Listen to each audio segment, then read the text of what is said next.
Hello,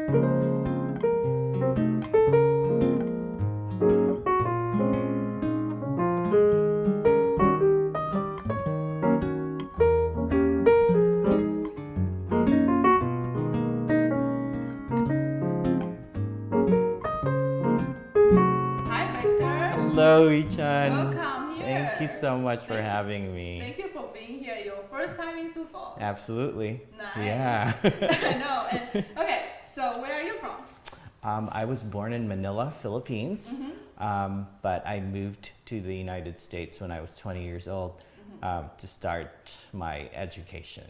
Yeah. So I did all my undergrad, master's, and doctorate. In piano, right? All in piano. Yes. Wow, you're just one straight.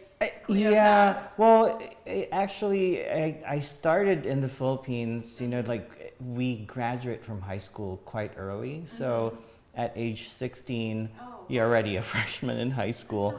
So I basically wasted 4 years.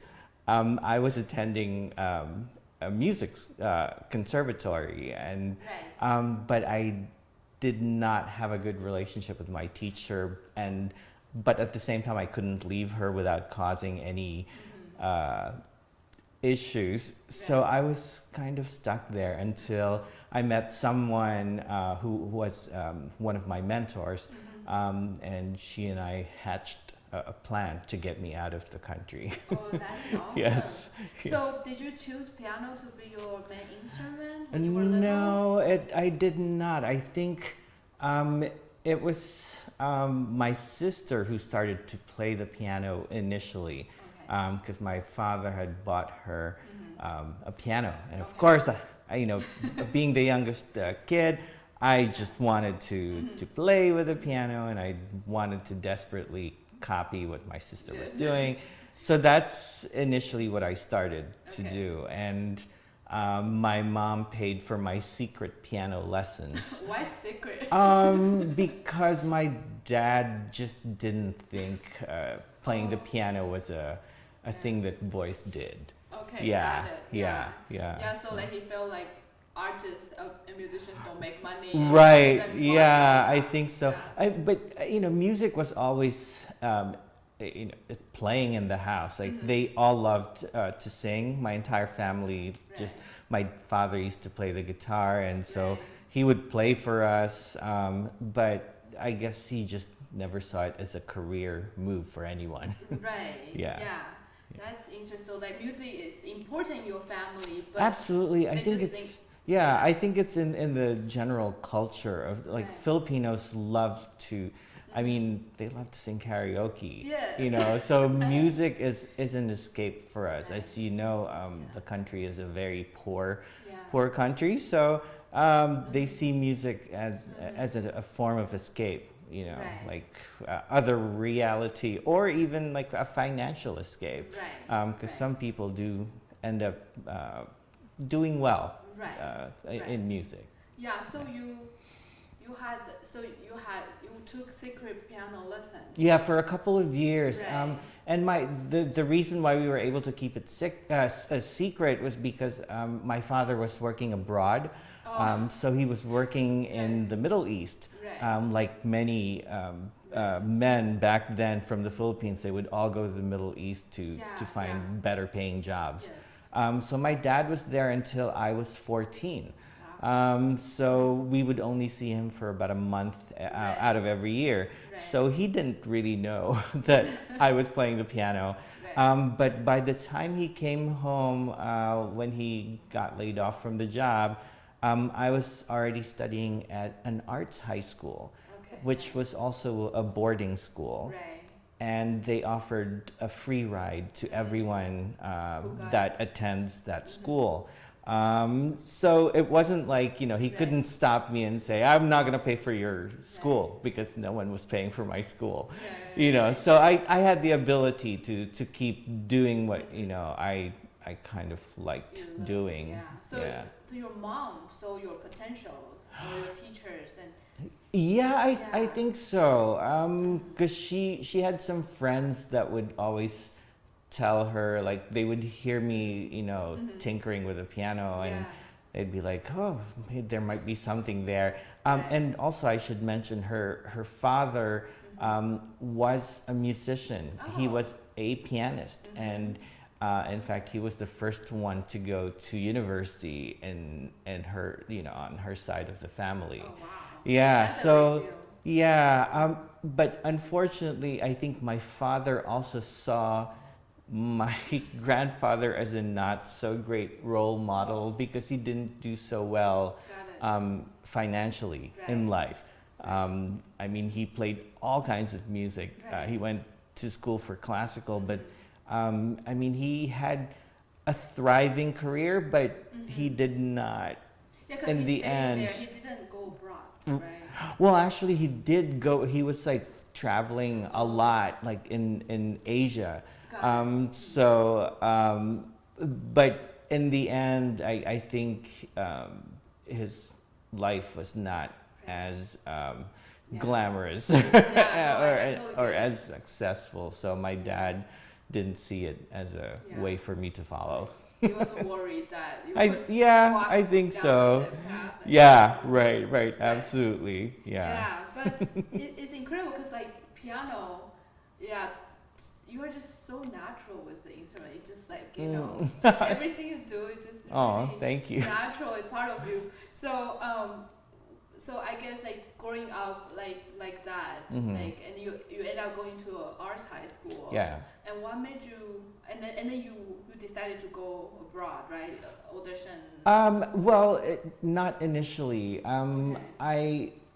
I guess I was lucky that I had talent, and I kind of was playing all the right gigs, and I got all the right opportunities. I won the right competitions.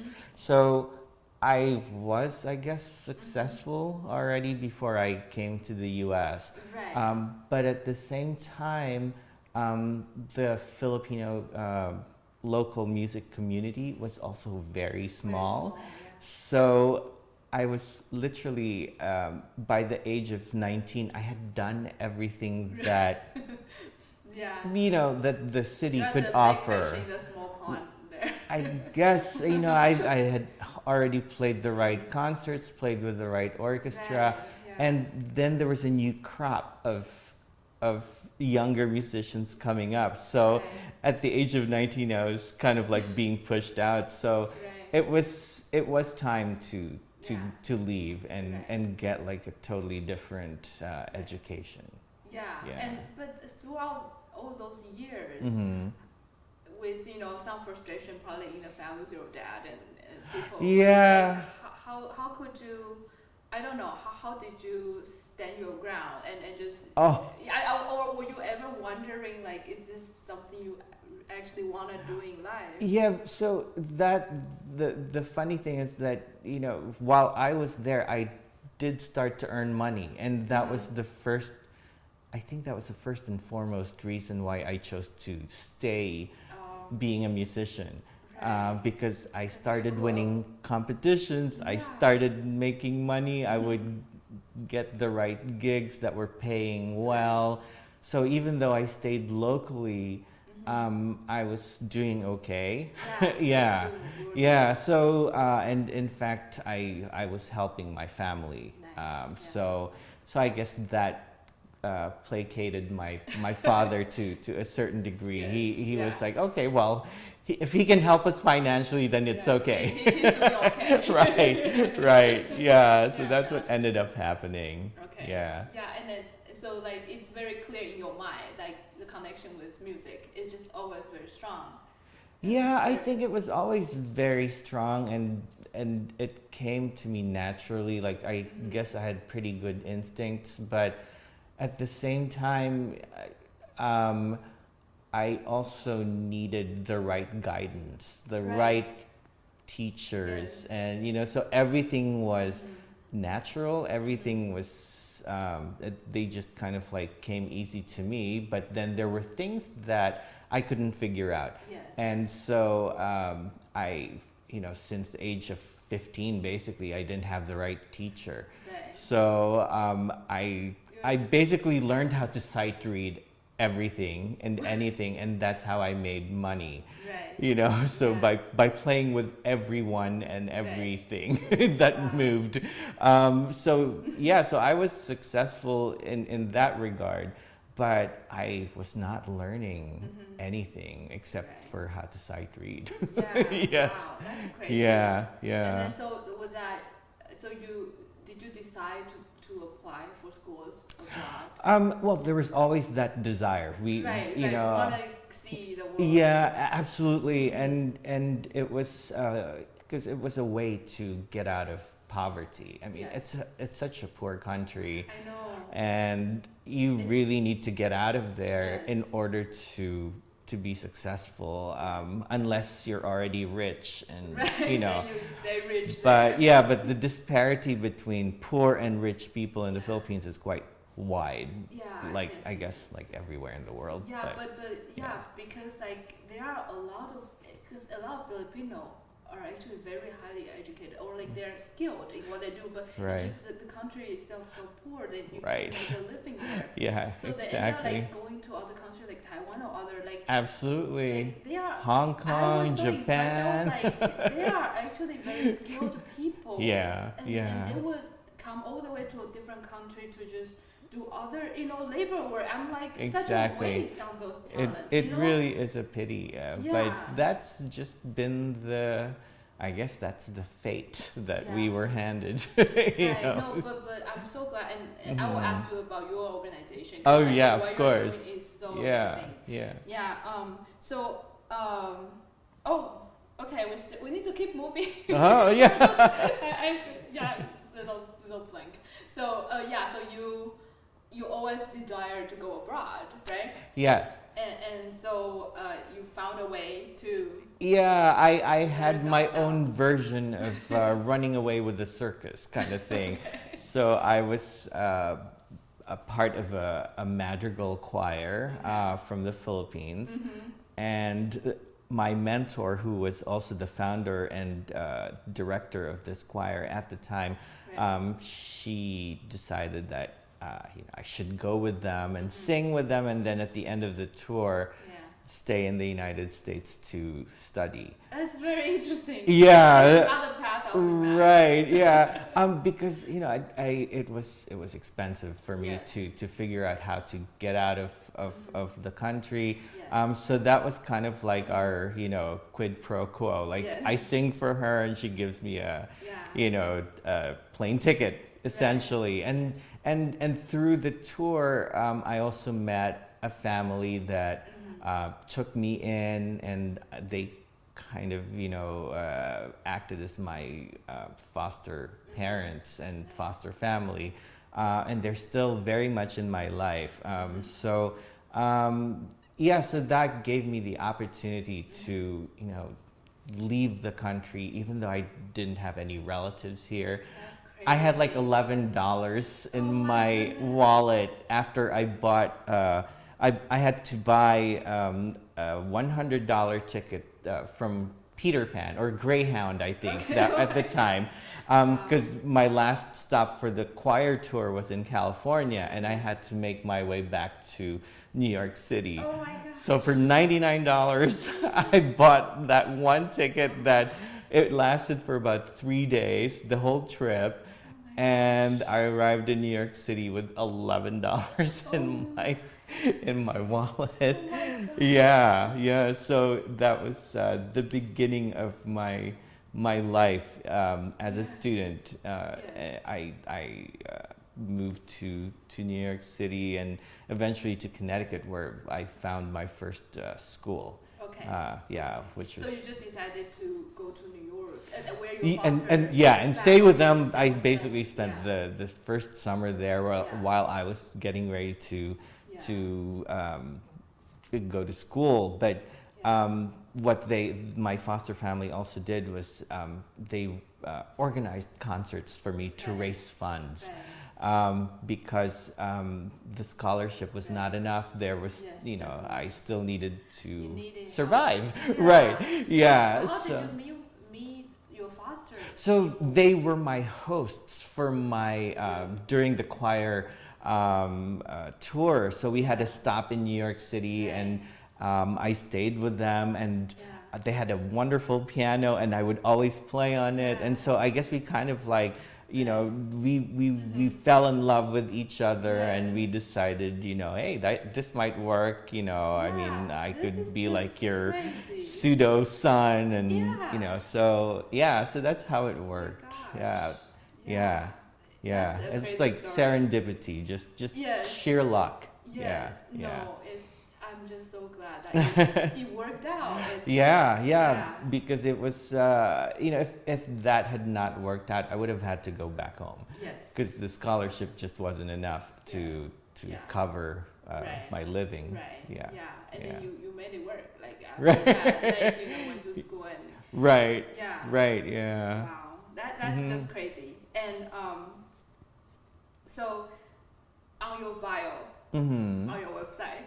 Yes. You call yourself chamber music enthusiast. Yeah. Right? I love that. Like, tell me about it. That your view. Yeah, on, you know, I originally this whole idea of playing with others came out of necessity. I mentioned to you that, you know, for the 5 years that I was not learning anything, I tried to take every gig. You know, right. So it involved playing with other people. I worked with a lot of singers, and I worked with a lot of violin players. And, you know, just the idea of collaborating was planted earlier in me, I think. But like I said in the beginning, it was out of necessity because I had to make money.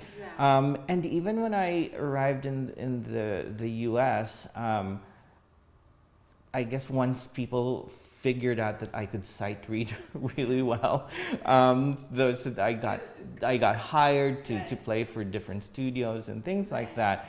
And then you make connections, but the first time the chamber music bug really bit me was at my undergrad at the University of Hartford. The Emerson String Quartet was in residence, and they had a competition every year, and they find people that will play with them. And I ended up winning one of the spots, and we played the Brahms piano quintet, and that was my really like first real full-blown, you know, chamber music experience that I ever had. Because prior to that, it was always just, you know, sonatas and just accompanying a lot of Chrysler and like concertos and things like that. But it was never a big group, you know. And so that was like my initial introduction to actual chamber music, and they were such incredible gentlemen and incredible musicians, and I just was struck by the you know, like this amazing beauty that working together can produce, you know. So it's like chamber music was so intimate, but at the same time it was also like just very generous towards the listeners. So that's why I'm so enthusiastic about chamber music. It's like you feel that, you know, the passion and the and it started at such a high level that I was like, wow. So it was an experience that I always keep trying to find, you know, like the high from playing with really excellent musicians. It's like you're being uplifted too. Right. You finally see a different world. It took me out of the student world and into the kind of like, oh, big boys, you know, you gotta wear your big boy pants now.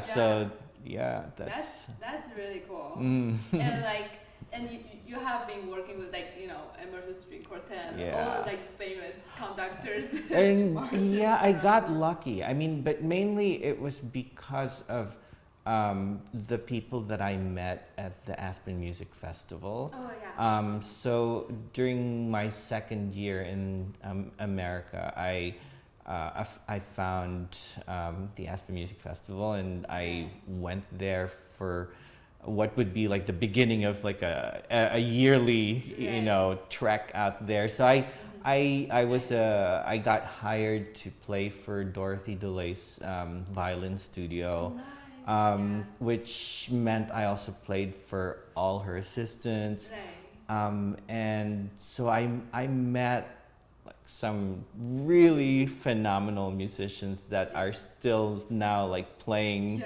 worldwide. So yeah, that connection opened a lot of doors. And then I met Lynn Harrell, also in Aspen, and we were sonata partners until, you know, he passed away just a year ago. About a year ago. And so all these just you know, playing with I just really lucked out. And it just kept opening doors. So do you have any cool memory you can share with us? With whoever you want to talk about. I mean, I don't know if it's a cool memory, but with Mr. Harrell, I got the chance to play in some of the most amazing, you know, halls, and I also got to meet a lot of his amazing friends, and you know, it was like nerve-wracking sometimes because you know, like, I mean, if you have like Pinka Zuckerman, you know, listening in the audience, or you know, because I mean of their connection, you know, so it's like. Or even like I remember the time when we played a recital at the Curtis Institute, and of course, you know, like there's Gary Graffman over there, like they're all sitting right there, and I felt like I'm like doing a piano jury or something like that. So, you know, I mean, that was a cool part of my, you know, association with Mr. Harrell, like all the fun places and all the great people that I met through him. And also it made me play, I think it made my playing like really improved or just more elevated. Because I felt like every single performance was, you know, just really a very important one. So, So like playing with high level, you know, like different inspiring musicians. It just you know, really, absolutely. You always have to kind of, you know, bring your A game. Yeah, but were you like nervous? You know, No, I think I was just. I was so clueless. I think that's that great, actually. I just and I'm naturally an introvert, I think, and I actually, in fact, you know, during a tour, I would much rather not socialize, and you know, so it's kind of like hard for me to do that. But no, I was not nervous during performances. I mean, there were some that were really just, you know, kind of like. When I think about them now, it's like, wow, there was that person in you know, in the audience, and that person, and like, oh my gosh, I was like, you know, not that I didn't care, but it was just like it was a performance, so I treated it really seriously. Yeah, exactly. That's so it didn't change anything. And okay, now tell us a little bit about your FilAm. Oh yeah, so. FilAm Music Foundation. FilAm stands for Filipino American, which I am. And it was born out of my own experience as a student in this country. So when I got here, I mentioned I did not have family.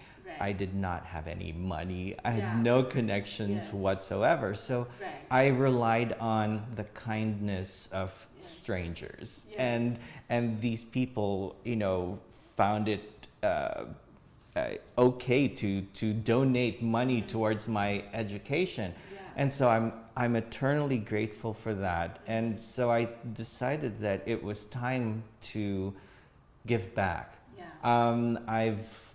I think I've reached the point where I think I could call myself successful at what I'm doing. Yes, you are successful. So I thought I just need to Yes. to give something back. And Yeah. what's really interesting is the board that I've basically put together Right. are friends from back in the 90s when Oh, wow. I first got here. They're all still in my life. Oh, They wow. were the very same people that helped me out, Right. raise funds, and they would Right. donate money towards my, my living and all those things. So, so I know that they understand where my mission is coming Yes. from, Yes. and the main mission is to promote Right. classical musicians of Filipino descent, Right. because also partly because we don't seem to get enough of a representation Yes. in the world of classical music. Definitely. I mean, like, I just look at all the top violinists right now, they're all Taiwanese. Yeah, Like, I'm slightly proud.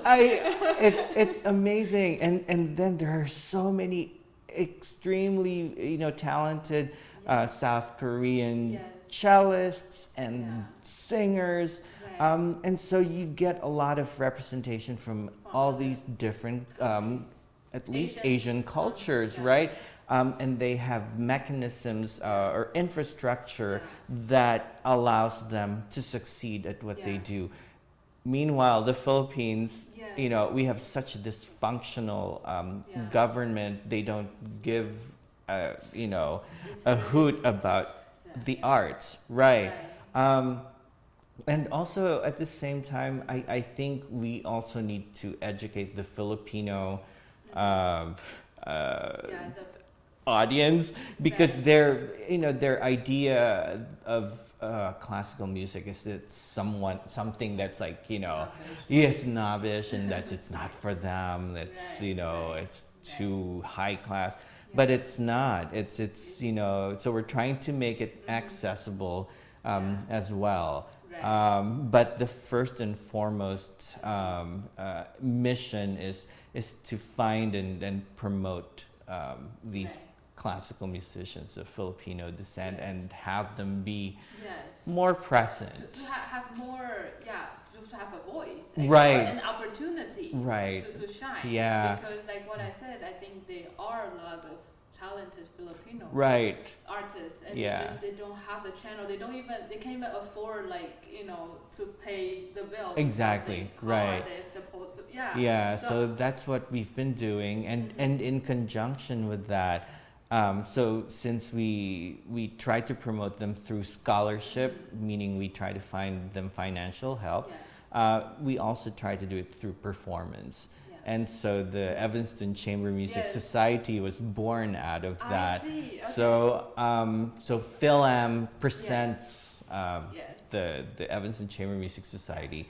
And we also play, not just in Evanston, we also have a series in New York City, Nice. which unfortunately it's still up in the air because Right, of because of the pandemic. right? Yeah. But we've played all over the US Right. so far, and Yeah. we've done some concerts in the Philippines Yeah. as well. That's So, great. yeah. I think your family should be very proud of you. I don't know, most of them are dead, so. Oh, I'm sorry. Yeah, but I mean, what you are doing, it's just amazing because I don't think I've met a Filipino artist like you, musician like you. Yeah, with your we're talent. out there, but It's- there's just no collective kind of gathering where you can call them like, oh yeah, they're all Filipino musicians. Yes. Like you can say like, oh, Taiwanese violinists, or Right, South right. Korean cellists or baritones or Yeah, something like yeah. that. I get it. Yeah. So, besides music, Mhm. do you have anything else you do Mm-hmm. that to inspire yourself or just to relax and to Oh my goodness. to recharge? To recharge, I mean, I usually go for long walks. Mm-hmm. But since the pandemic, I mean, it's just been a different kind It's of a very life, weird yeah. time, Because I yeah. used to be a devotee of Bikram yoga, Oh. like the hot Yeah. yoga, hot room yoga. Right. But because of the pandemic, I stopped going. Right. So I mainly try to read, try Right. to Yeah. try to listen to audiobooks. Yeah. But my main thing right now is like my dogs. Like they make me you- so happy, and Oh. it's just it's a very simple kind Yes. of life right Yes. now, which I'm kind of grateful for, because pre-pandemic I was constantly jet lagged. Yeah, you are traveling, performing. Right. Yeah. Yeah. Yeah. And the pandemic kind of like forced me to put a break on. Yeah, to slow down. Yeah. Really, really slow down, and so it made me appreciate a lot of things, and how lucky I am, in life. That's awesome. Yeah. One very last question. Okay. So besides classical music, do you like any other types of music or art? Oh yeah. I mean, Yeah. I'm Filipino, so I Yeah. love sappy, emotional songs. Yeah. Especially songs of like unrequited love, It's good. I think Sad. I'm very, very much a romantic. I think most musicians, I think we all all have deep to be, down, because most we're of us. always like searching for that For that, like. unsearchable thing, Yes, I it's like know. there, it's even when Unrequited. right, absolutely, so we're Yeah. always searching for perfection and Yes. everything. So Yeah. so I listen to a lot of sappy ballads, and Yeah. like sometimes the older the better. Yeah, I know. Yeah, Yeah, it's so funny because yeah. like my husband's complaining to me like, why is it always ballad Oh. in the Asian pop songs? I'm like, well, that's part of it. It's just part of the Yeah. experience. Yeah, absolutely. It must be the climate, like Yeah. the warm climate. Yeah. We just like very passionate songs. Yeah, we are passionate So, people. exactly. We feel it. Right, absolutely. So yeah, I listen to and really above all, I will listen to anything. Yeah. But yeah, it's Yeah. not just classical music. Definitely not. Yeah.